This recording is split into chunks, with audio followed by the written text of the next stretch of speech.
بسم اللہ الرحمن الرحیم نحمدہ و نصلی علی رسول الکریم۔ میرے مقالے کے دو حصے ہیں۔ پہلا حصہ ہے ہندوستان میں احیاء دین کی اجتماعی جد و جہد۔ اس میں میں نے بیان کیا ہے دین کیا ہے، احیاء سے کیا مراد ہے، احیاء دین کی تاریخ کیا ہے، ہندوستان میں اس موضوع پر کیا کام ہوا ہے، اس تعلق سے کیا کام ہوا ہے۔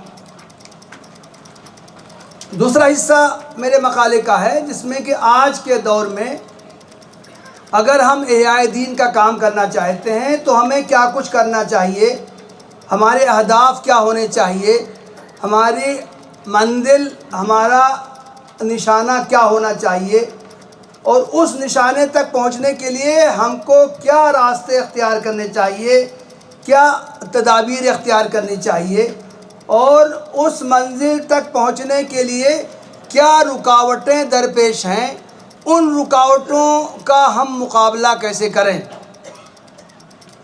دوسرے حصے میں انشاءاللہ اس تعلق سے میں کچھ چیزیں عرض کروں گا۔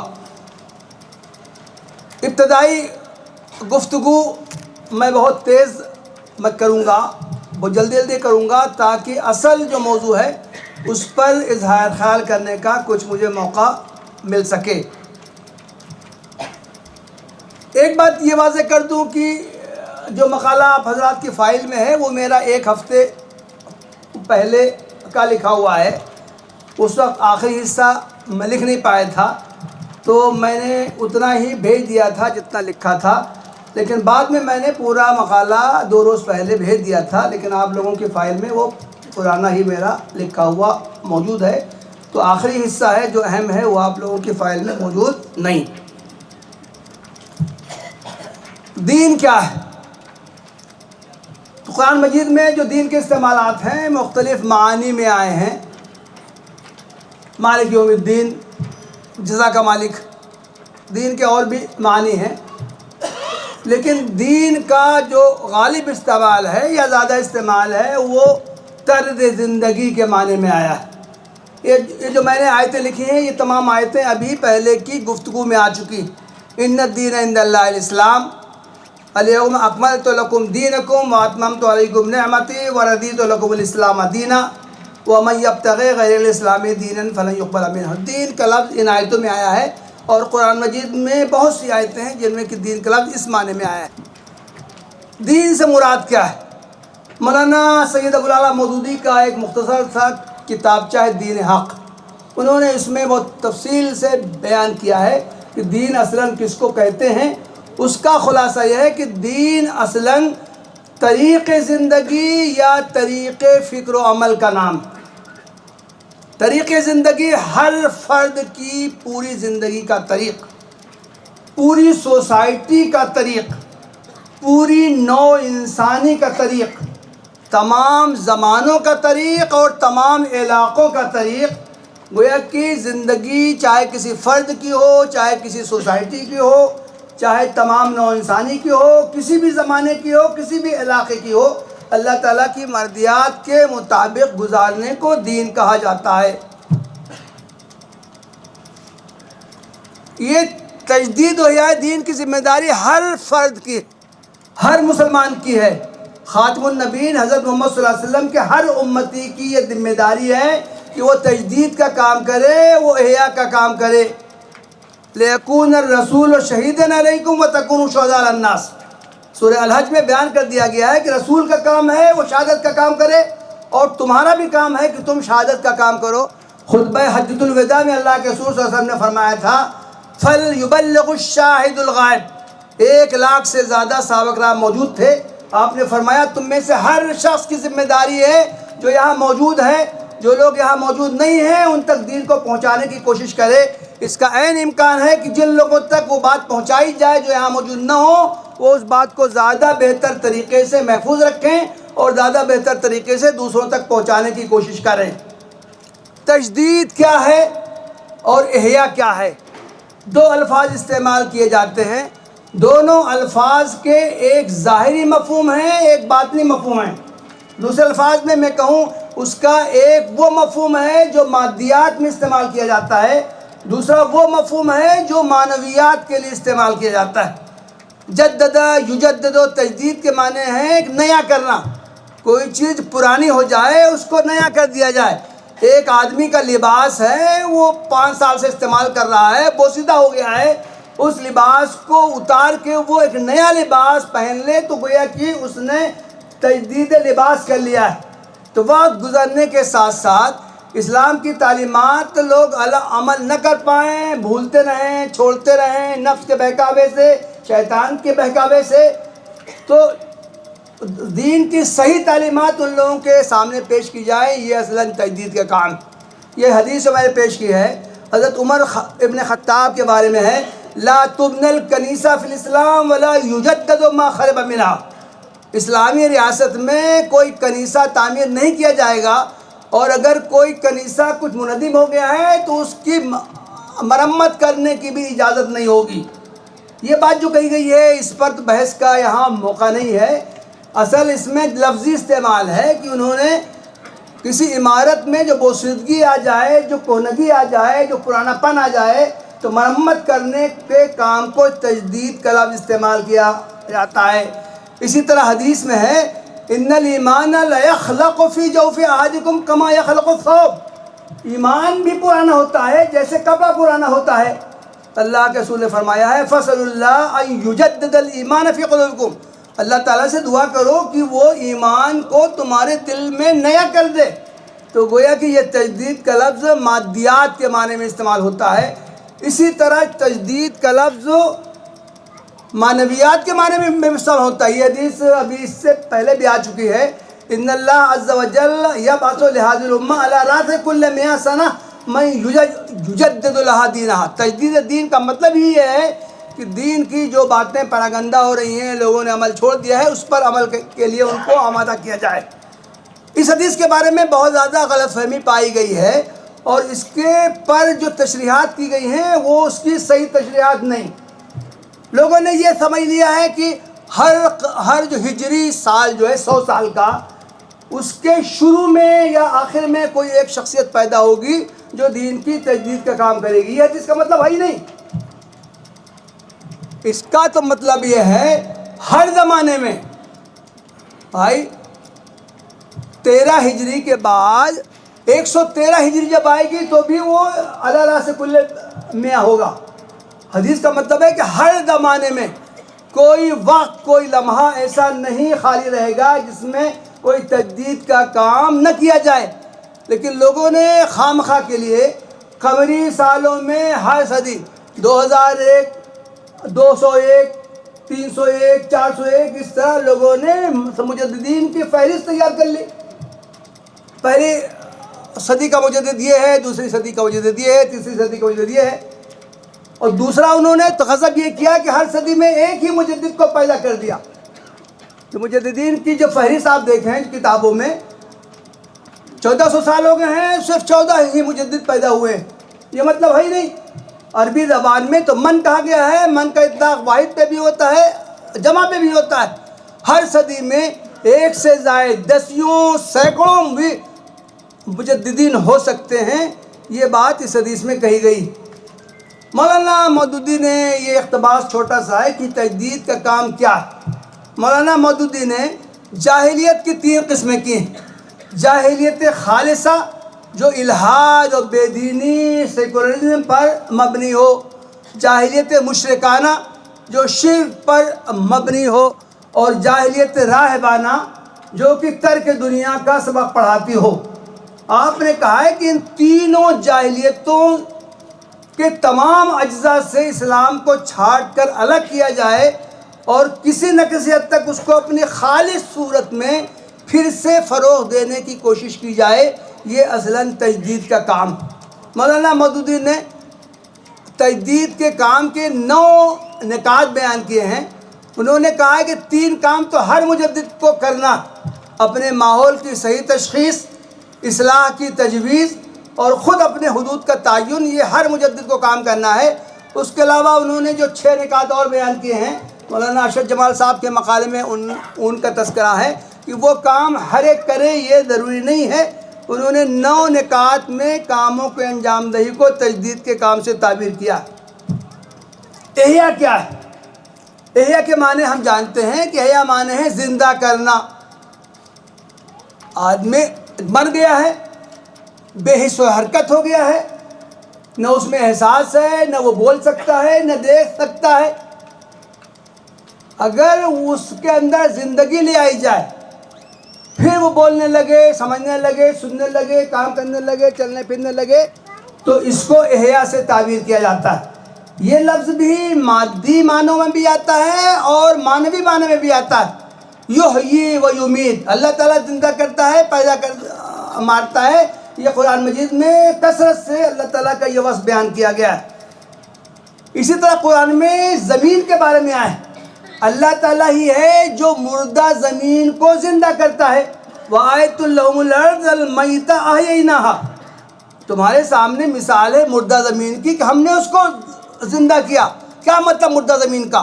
مردہ زمین کا مطلب ہے کہ وہ بنجر ہے، نہ اس میں رویدگی ہے، نہ اس میں کچھ پودے نکلتے ہیں، نہ پھل نکلتے ہیں، نہ پھول نکلتے ہیں، نہ درخت نکلتے ہیں۔ بارش ہوئی، اس میں رویدگی آ گئی، پھل پھول آ گئے، سبزہ آ گیا، کھیتی آ گئی، اس کا مطلب ہے کہ وہ زمین زندہ ہو گئی۔ اور اسی طرح احیا کا لفظ معنویات کے لیے بھی آتا ہے۔ حدیث میں بھی اس کا تذکرہ ہے، قرآن میں بھی تذکرہ ہے۔ أَوَمَنْ كَانَ مَيْتًا فَأَحْيَيْنَاهُ وَجَعَلْنَا لَهُ نُورًا يَمْشِي بِهِ فِي النَّاسِ، یہ مردہ ہونا جان نکلنے کے معنی میں آیت میں نہیں آیا ہے، بلکہ یہ معنوی معنی میں آیا ہے۔ گویا کہ یہ مردہ معنوی معنی میں ہے کہ کسی شخص میں زندگی کی کوئی رمق نہ ہو، سانس اس کی آ جا رہی ہے، اس کے باوجود بھی اس کی انسانیت کا اظہار نہیں ہو رہا ہے، تو اس کو زندہ کرنے کا مطلب ہے کہ اس میں پھر وہ احساس پیدا ہو، احساس بندگی پیدا کر دیا جائے۔ اور یہ حدیث میں بھی آیا، من احیا سنۃ من سنتی فعمل بها الناس کان له مثل اجر من عمل بها، جس نے میری کسی ایک سنت کو زندہ کیا۔ سنت کو زندہ کرنے کا مطلب کیا ہے؟ یہی مطلب ہے کہ سنت پر عمل نہیں کیا جا رہا تھا، کسی شخص نے اپنی کوششوں سے اس کا اتنا تذکرہ کیا اور عملی طور سے کوشش کی، جد و جہد کی، ایک ٹیم کو تیار کیا، اس نے وہ باتیں دوسروں تک پہنچائیں، اس طرح اس سنت پر عمل کیا جانے لگا، تو گویا کہ اس شخص نے اس سنت کا احیا کیا۔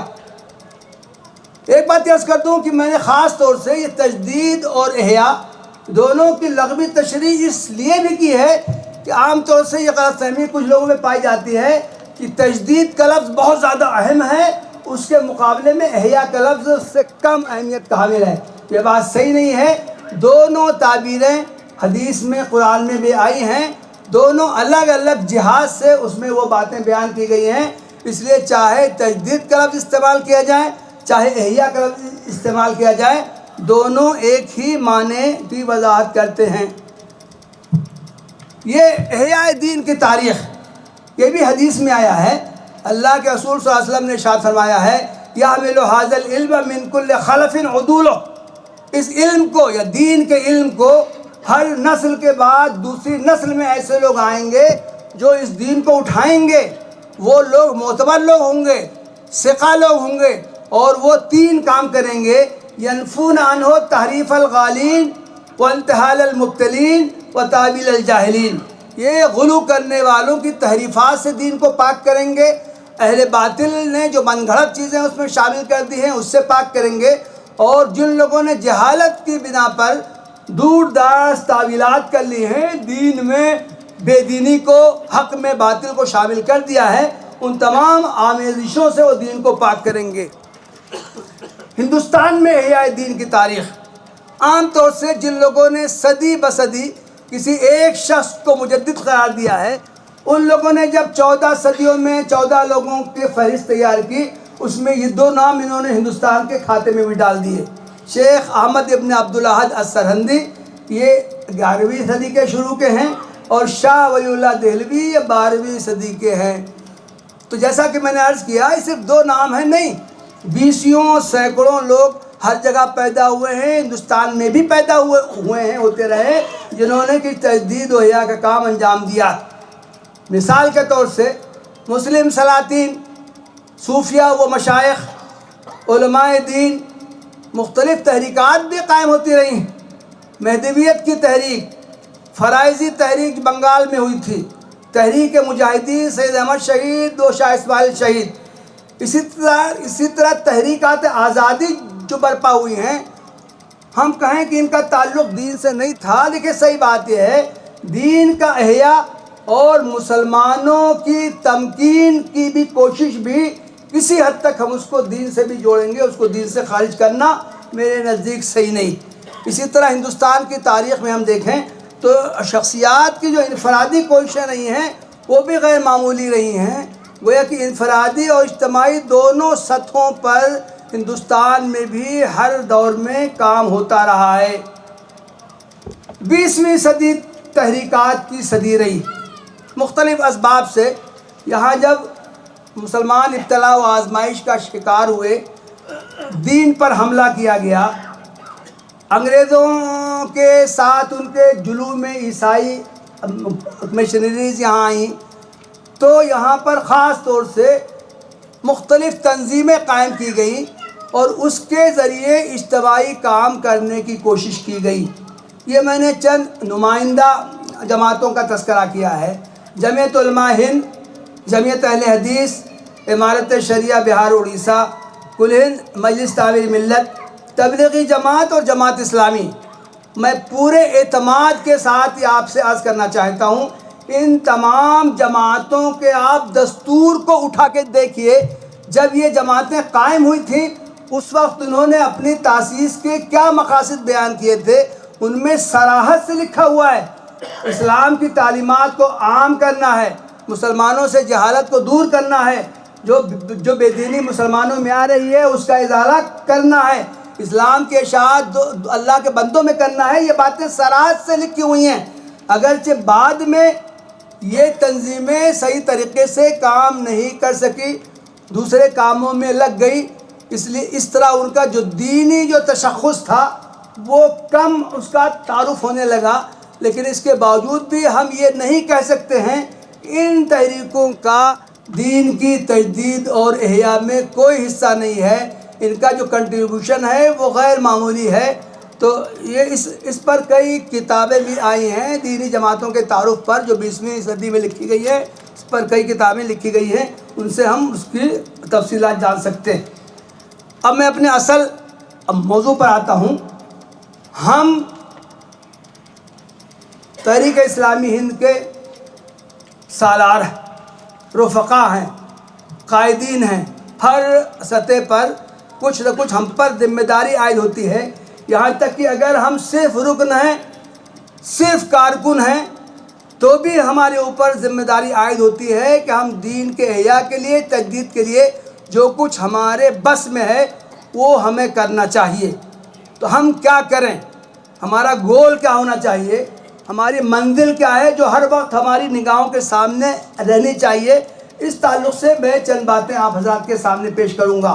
سب سے پہلا کام یہ ہے کہ صحیح عقیدہ کی تفہیم کرائی جائے۔ اسلام نام ہے توحید کا، اس دنیا کو پیدا کرنے والی صرف ایک ذات ہے، اسی نے پوری کائنات کو وجود بخشا ہے، اسی نے انسانوں کو وجود بخشا ہے۔ اس دنیا میں تمام انسان آزمائش کی حالت میں ہیں، اس دنیا میں جو کچھ وہ کام کریں گے مرنے کے بعد زندگی جو برپا ہوگی اس میں ان کا حساب کتاب ہوگا۔ یہ افکار و تصورات ہمارے ملک میں اجنبی ہیں، یہ بات نہیں کی جاتی ہے، یہاں تک کہ جب ہم انٹرفیتھ کے پروگرام کرتے ہیں اس میں ہم توحید کی باتیں کہنے سے ڈرتے ہیں، صرف وہ باتیں ہم کہتے ہیں جو دوسرے مذاہب والے بھی مانتے ہیں۔ ہم سوچتے ہیں کہ پہلے وہ باتیں کہیں جو سب کامن ہیں، بعد میں کبھی موقع آئے گا تو ہم توحید کی بات کر لیں گے، بعد میں کبھی موقع آتا ہی نہیں ہے۔ تو ہماری یہ ذمہ داری ہے، توحید کے ہم علمبردار ہیں تو ہماری ذمہ داری ہے کہ ہم جلد از جلد توحید کا موضوع چھیڑیں اور یہ بات لوگوں کے سامنے رکھیں۔ بدعات اور غیر شرعی رسوم سے بچانے کی کوشش، پوری امت جو ہے وہ بدعات کا شکار ہے، غیر دین کو اس نے دین بنا لیا ہے، یہاں تک کہ ایسی بدعات ہیں جو کہ جس کے ڈانڈے شرک تک جا ملتے ہیں۔ احتیاط کا تقاضا ہے کہ ہم ان کو مشرک نہ کہیں، لیکن ان کے غلط اعمال کو شرکیہ اعمال تو ہمیں کہنا ہی چاہیے. ہم کو ان جو بدعات ہے جو مسلم میں رائج ہوئی ہے ہم کہیں کہ اس کا اسلام سے کوئی تعلق نہیں. اسی طرح ابھی جو بات آئی الحاد اور مادہ پرستی، اس وقت موجودہ حالات میں عالمی سطح پر اور ملکی سطح پر دو ایسے چیزیں ہیں جو سراسر غیر اسلامی. نئی نسل کا تعلق وہ بہت تیزی سے الحاد کی طرف مائل ہو رہی ہے، اور مادیت پرستی کا غلبہ ہو رہا ہے ہر طبقے پر کہ وہ 99 کے پھیر میں وہ مبتلا ہے، زیادہ سے زیادہ کمانے میں وہ لگی ہوئی ہے. دین کے کیا تقاضے ہیں، کیا تعلیمات ہیں، اس سے وہ بے بہرا ہے. اس پر ہمیں زور دیں. یہ پہلا کام ہمیں سے ہر شخص کو انجام دینے کی کوشش کرنی چاہیے. دوسرا کام ہے اخلاق حسنہ کا فروغ. اخلاق انسانی زندگی کا ایک جامع عنوان ہے. اخلاق بعثت انبیاء کا مقصد ہے. مسلمانوں کا اخلاقی معیار بلند کیا جائے.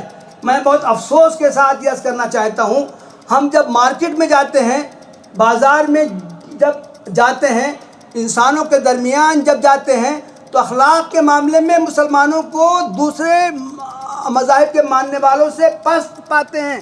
یہ کتنی عجیب بات ہے. جس اسلام نے بعثت انبیاء کا مقصد قرار دیا تھا کہ اخلاق حسنہ کی تکمیل کی جائے، وہ اخلاق کے معاملے میں دوسرے مذاہب والوں سے کمتر اور فروتر وہ دکھائی دیتی ہے. تو ہمیں اسلام کے اخلاقی تعلیمات کو بھی پیش کرنے کی ضرورت ہے. تیسری چیز ہے علوم کی اسلامی تشکیل. وہ مذہب جس کی بنیاد ہی علم پر ہے، وہ مذہب جس میں بنیادی عقائد کو سب سے پہلے پیش کرنے کے بجائے سب سے پہلے علم کا تذکرہ کیا گیا، وہ مذہب جس نے علم کو ایک اکائی قرار دیا ہے. اسلام میں دینی اور دنیاوی کوئی تفریق نہیں ہے. ہر وہ علم جو اللہ تعالیٰ کی معرفت اور انسانوں کی منفعت تک پہنچا ہے وہ علم مطلوب ہے. اور یہ مروجہ دینی علم بھی اگر وہ اللہ تعالیٰ اگر اس کو دنیا کمانے کا ذریعہ بنایا جائے تو اسلام میں نامطلوب ہے. تو اسلام کا یہ جو تصور علم ہے اس کو موجودہ دور میں عام کرنے کی ضرورت ہے، اور علم کو معرفت خداوندی اور انسانوں کی نفارسی کا ذریعہ بنانے کی ضرورت ہے. چوتھی چیز ہے خاندانی نظام کا تحفظ. محترم بھائیوں بہنوں، جاہلیت کی آج کے دور میں پوری کوشش ہے کہ خاندان کا شیرازہ منتشر کر دیا جائے. سیکس کیا ہوتا ہے، اباحیت کو عام کر دیا جائے. ہر شخص مادر پدر آزاد ہے، جو اس کے دماغ میں آئے وہ کر لے. اس چیز کا بول بالا ہو رہا ہے. اس کے مقابلے میں اسلام کا جو تصور جنس ہے اس کو پیش کرنے کی ضرورت ہے.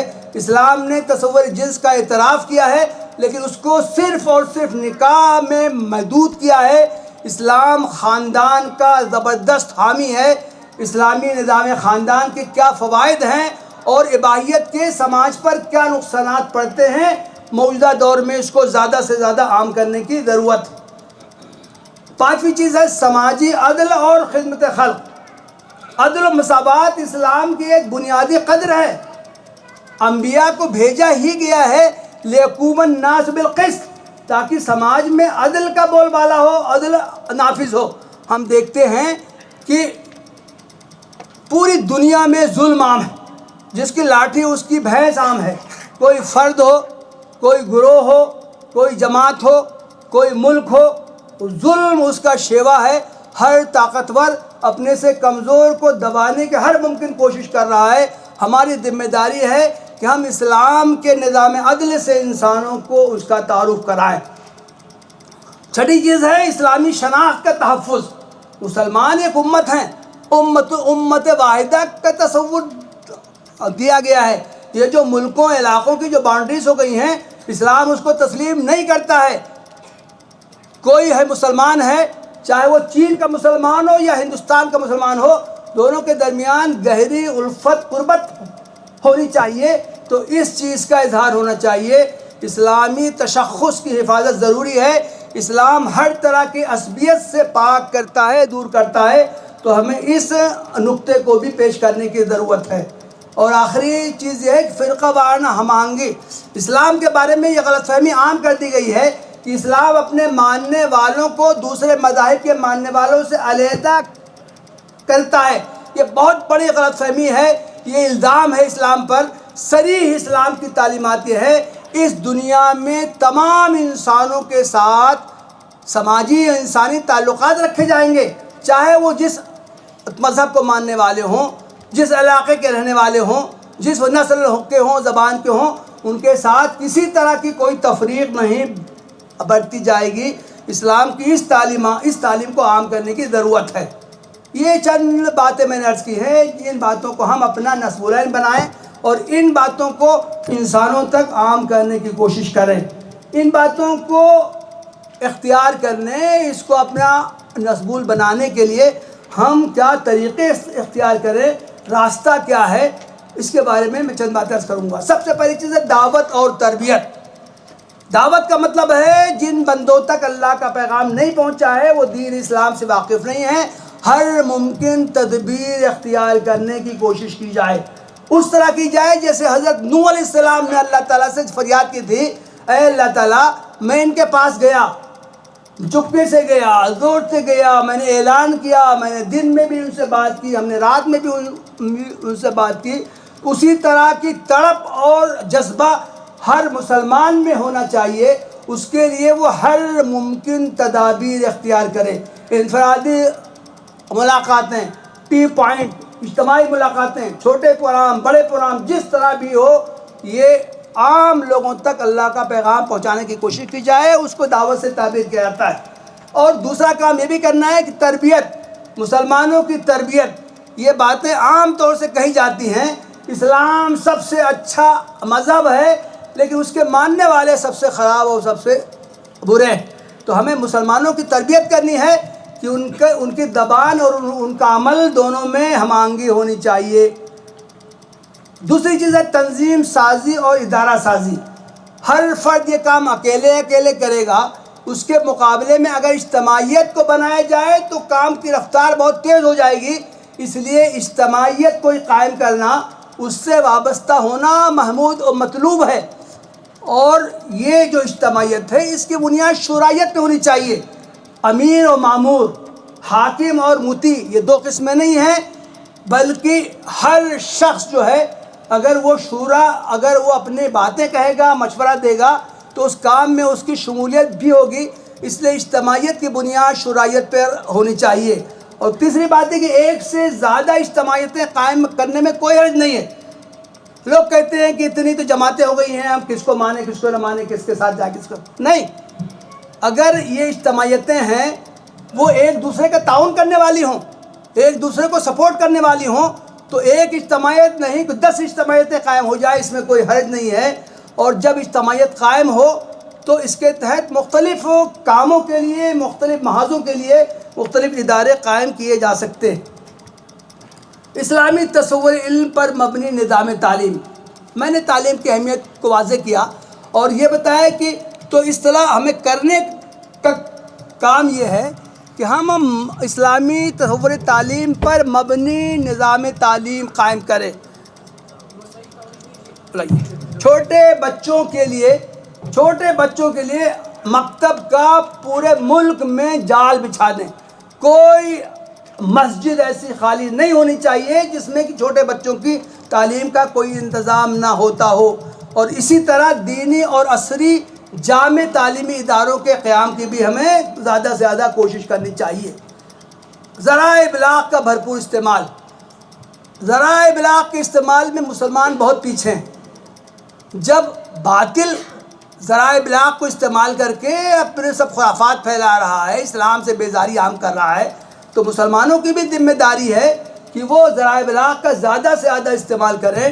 میڈیا پروفیشنل کی مضبوط ٹیم تیار کی جائے جو اسلام کی مؤثر ترجمانی کر سکے، اور اسی طرح اسلام و فوبیا کا بھی جادو سر چڑھ کر بول رہا ہے، اس کا بھی مقابلہ کرنے کے لیے میڈیا پر خصوصی توجہ دینے کی ضرورت ہے۔ سماجی اور رفاہی خدمات کا مضبوط نیٹ ورک قائم کرنے کی ضرورت ہے۔ انسانوں کی خدمت سے دل جیتے جا سکتے ہیں، لیکن اس تعلق سے ایک بات عرض کرنا میں بہت ضروری سمجھتا ہوں، رفاہی کام ہم اس لیے نہ کریں کہ ہم کو اسلام قبول کروانا ہے۔ عیسائی لوگ جو ہیں بہت زیادہ کام کرتے ہیں رفاہی میدان میں، لیکن وہ اس کے نتیجے میں بڑی بڑی آبادیوں کو عیسائیت کا گرویدہ بنا لیتے ہیں۔ ہماری سماجی اور رفاہی کاموں کا مقصد یہ ہرگز نہیں ہونا چاہیے کہ اس طرح لوگ ہمارے دیر اثر آ کر اسلام قبول کر لیں گے۔ ہمیں تو رفاہی کام کا حکم دیا گیا ہے، انسانوں کی خدمت کرنے کی تاکید کی گئی ہے، اس لیے ہمیں وہ کام کرنا ہے۔ اگر اس کے فائدے کے طور سے کچھ لوگوں کے دل اسلام کے لیے نرم ہو جائے تو اس میں کوئی حرج نہیں۔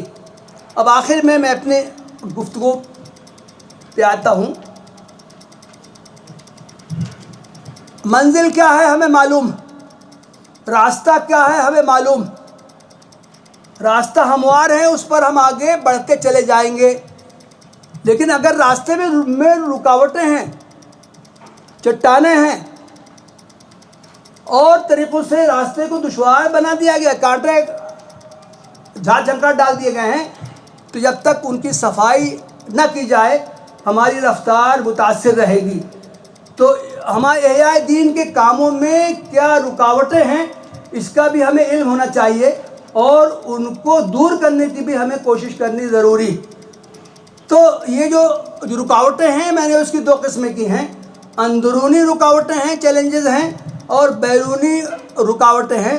اندرونی رکاوٹوں چیلنجز کا مطلب ہے کہ خود مسلمانوں کے اندر کچھ کمزوریاں پائی جاتی ہیں جن کو اگر دور نہیں کیا جائے گا تو پھر اسلام کے احیا کی پیش رفت نہیں ہو سکتی۔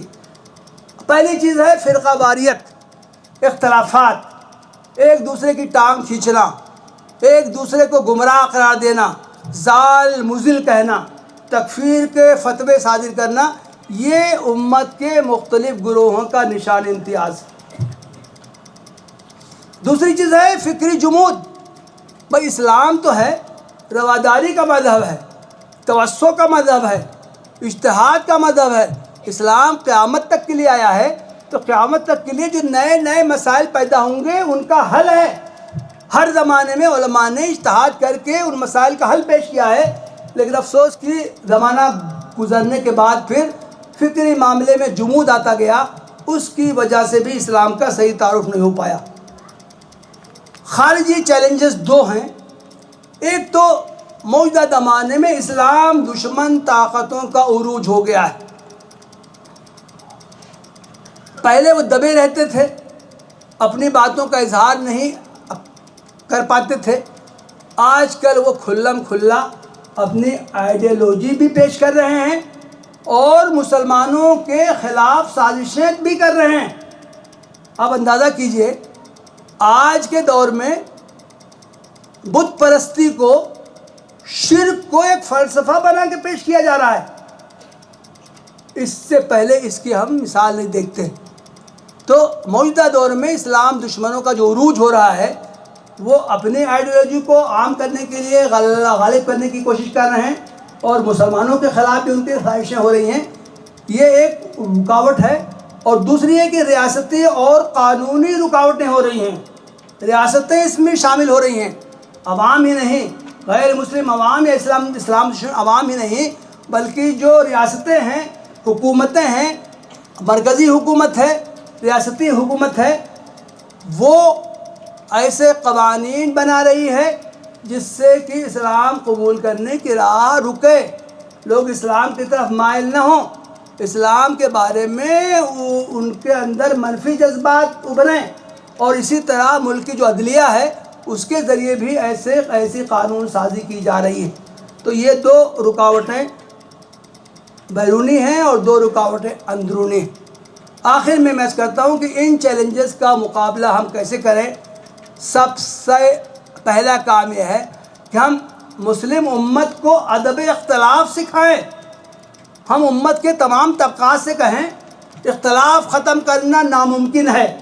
جب دو سگے بھائیوں میں باپ اور بیٹے میں 100% اتحاد نہیں ہوتا ہے سوچنے سمجھنے میں، تو ہم چاہیں کہ دنیا کے تمام مسلمان یا ہمارے ملک کے تمام مسلمان ایک طرح سے سوچنے لگیں، ایک طرح سے کرنے لگیں، یہ ناممکن ہے۔ ہم انہیں ادب اختلاف سکھائیں کہ امت میں اتحاد کی بنیادیں 95% ہیں، اختلاف کی بنیادیں صرف 5% ہیں، اتحاد کی بنیادیں اسلام کی اساسیات میں ہیں۔ اختلافات جو ہیں وہ انتہائی فروع، انتہائی جزیات، انتہائی معمولی چیزوں میں ہیں. تو جو اختلافات ہیں ان کو الگ الگ انتشار کا، تشتت کا، تفرق کا ذریعہ نہیں بنانا چاہیے. ہر ایک کے کاموں کی قدر کرنی چاہیے اور اختلافات ہوتے ہوئے بھی مل جل کر دعوت دین کا کام کرنا چاہیے. یہ امت کو سکھانے کی ضرورت ہے. آج کے دور میں دوسرا اہم کام یہ ہے کہ امت کے مشترکہ پلیٹ فارمز قائم کیے جائیں. جب کفر ایک ملت بننے کی کوشش کر رہا ہے تو اسلام کے لیے کام کرنے والے مختلف جو گروہ ہیں، جماعتیں ہیں، وہ مل جل کر کام کیوں نہیں کر سکتی؟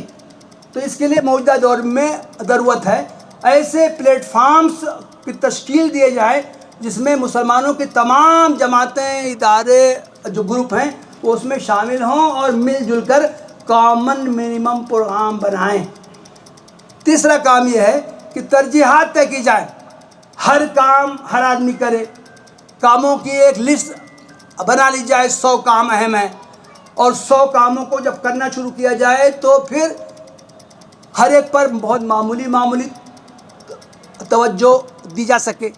اس کے مقابلے میں بہتر یہ ہے کہ ہم ترجیحات بنائیں. موجودہ دور میں 4 سال میں، 5 سال میں، 10 سال میں، یہ 20 سال میں ہم کو اتنے کام کرنے ہیں، فلاں میدانوں میں فلاں کام کرنا ہے. ترجیحات کی ایک فہرست بنائیں. کس کام کو پہلے کرنا ہے، کس کام کو بعد میں کرنا ہے، کس کام پر زیادہ توجہ کرنی ہے، کس کام پر کم توجہ کرنی ہے. یہ باتیں ہم اس کی ایک فہرست بنائیں اور اس پر عمل کرنا شروع کریں. اور آخری پوائنٹ یہ کہ حالات کا جائزہ لیتے ہوئے منصوبہ بندی کی جائے. موجودہ حالات کا صحیح تجزیہ کیا جائے. اس وقت ملک کے حالات کیا ہیں، عام انسان کس طرح سوچتے ہیں، مسلمانوں کی حالت کیا ہے، مسلمان کیا کچھ کر سکتے ہیں. حالات کا تجزیہ کیے بغیر، حالات کو اپنے سامنے رکھے بغیر اگر منصوبہ بندی کی جائے گی تو وہ کامیاب نہیں ہو سکتی. یہ ضروری ہے کہ ہماری منصوبہ بندی حالات کو سامنے رکھ کر ہو. محترم بھائیوں، یہ میں نے کچھ ضروری پوائنٹس تھے، وہ نکات تھے، آپ حضرات کے سامنے پیش کیے. میرا وقت بھی ختم ہو رہا ہے. میں انہی باتوں پر اکتفا کرتا ہوں. وآخر دعوانا الحمدللہ رب العالمین.